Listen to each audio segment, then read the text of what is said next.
Greetings fellow nerfers, back again for part 4 I believe, I'm not sure. Now just this morning I was watching a show I recorded called Car Graveyards.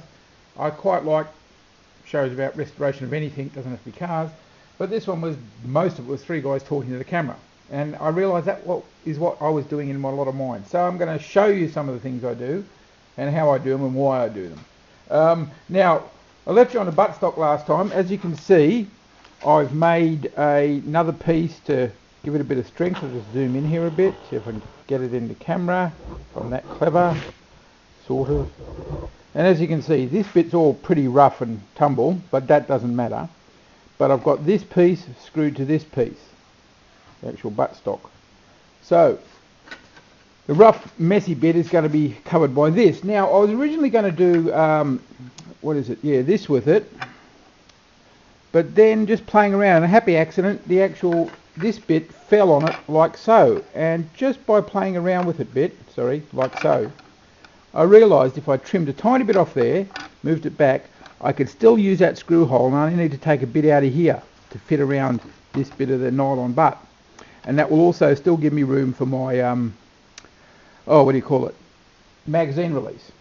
Now, with the magic of speeded up video editing, I'm going to take off the cover and show you what's going on underneath. Okay, so just bear with me for a moment, guys. I'll zoom out so you can see what's happening, and I'll speed this up real quick.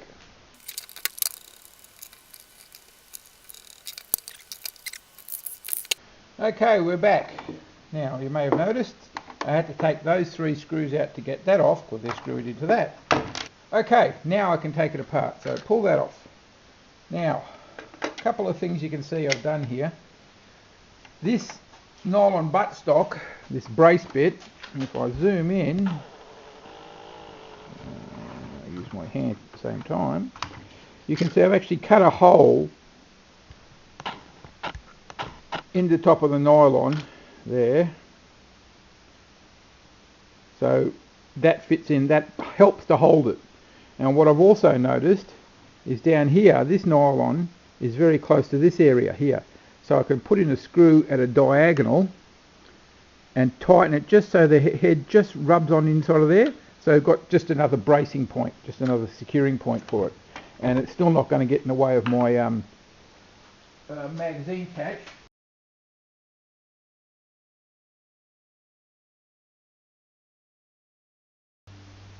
Okay guys, here we go. Taking it off, so you can see that's got a hole in it there, helps hold it in position. It's just a piece of nylon. Show you how to make that in a second. So that goes there, and here's my little magazine catch, also over a screw hole. I've just drilled out the top hole a bit further. I'm going to shorten this, and I'll use epoxy putty to make a much nicer, neater sort of little handle thumb catch. So to make this butt template, what I did was positioned half the weapon, half the blaster, on the back edge line here. Then put the actual butt on there, and then just using a pencil I could go over and trace the basic shape and then work out where it went down here, as you can see. So you get a rough shape, and what I ended up with was a shape like that. So that fits in there pretty roughly, and it only has to be rough at this stage because I've got to shape it and cut it and shape it and cut it. I also cut out half the thickness of the nylon where the 2 body parts come together, so there is room for it to slot in, so it actually goes in there, it just doesn't sit on top. And that allowed me to do the things like having this hole that goes over the screw hole. So cutting out on a coping saw, on a scroll saw, which was really easy. Cutting the straight lines out just on my crosscut drop saw, boom boom, that's a straight edge that was already there.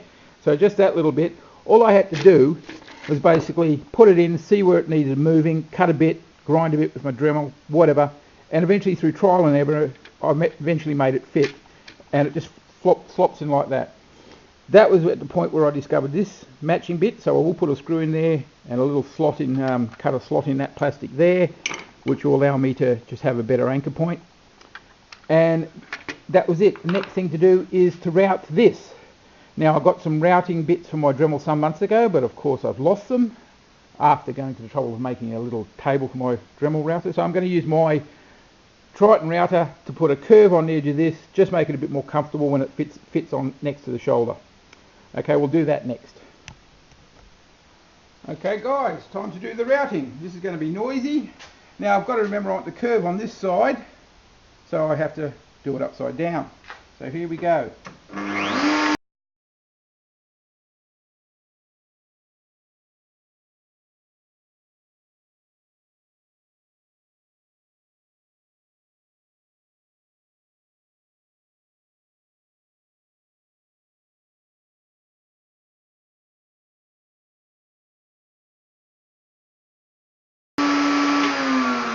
And there we go.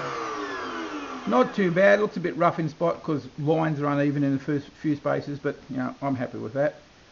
And the next thing is I was going to put cut some lines across there, sort of like you know, a gripping surface for your shoulder. So I had to do the routing first, because if I cut lines across, there'd be little notches that the router would hit and would get little bumps. So the next thing is to work out how to do that, and I think I've already worked it out. I'm simply going to get a bit of board about this thick, drop that on there, draw around it, cut that out, drop it in, put a screw at either end. That way the edges of the board are square, because the edges of this aren't.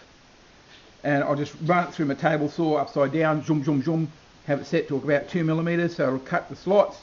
There's the holes that are already there for the screws, so it'll look very sort of industrial, like a military weapon does. Okay, so we'll move on to that next. Okay guys, just cut that out on my coping saw, a scroll saw. Bit annoying because I had to take the saw blade off until the hole. Anyway, you don't need to know that. Now here is the butt plate, and it looks like it's going to click straight in with a little bit of BFI, brute force and ignorance. There we go. Actually sits here quite comfortably. So now what I'm going to do is just a quick test to make sure it's relatively straight, and that's simply putting a straight edge across that, drawing a line, drawing a couple of lines. I suppose I could draw all the lines and use them as a reference, and holding that up and looking to see if those lines look relatively straight going across it. And to me they do. It's not going to be a great problem, so I'm going to go from there. Now, so what I do, put that back in, and what I'll do, I'll measure down here certain distances, which will just help me when I'm doing the sawing. So I'll switch off now and we'll get back to it when I come back to the saw. Okay guys, here we are. We've got the butt plate in there, held in there. I've marked a series of 10mm lines. I tried to put screws in to hold it, but as soon as I did that, of course, cracked, so I was just holding by a bit of tape. So I'll just go across here. I'll probably start the third line, and I'll just do it in sort of a rough pattern. I've set the saw so it only cuts down a certain amount. It's only about 2.5mm.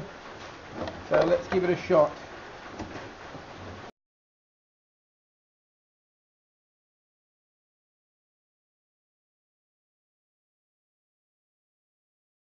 Really work, you can't see it, but anyway.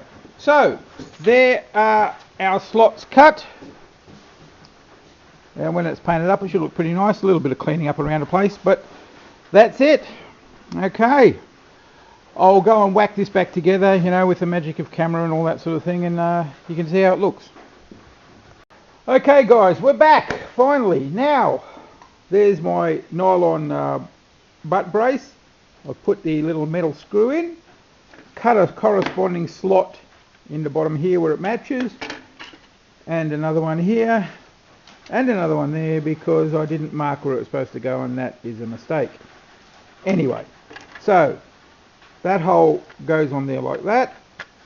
The nut fits through the hole. I also had to grind the plastic out between that post and that. Very delicate, but easily done with a Dremel blade, grinding cutter. Use one of those reinforced ones because the other ones break all the time. So, time to put it all back together now. I'll just put in my little magazine catch just to show you how it goes. And again, through the magic of speeded up video editing, I'll screw this all back together. Be with you in a sec.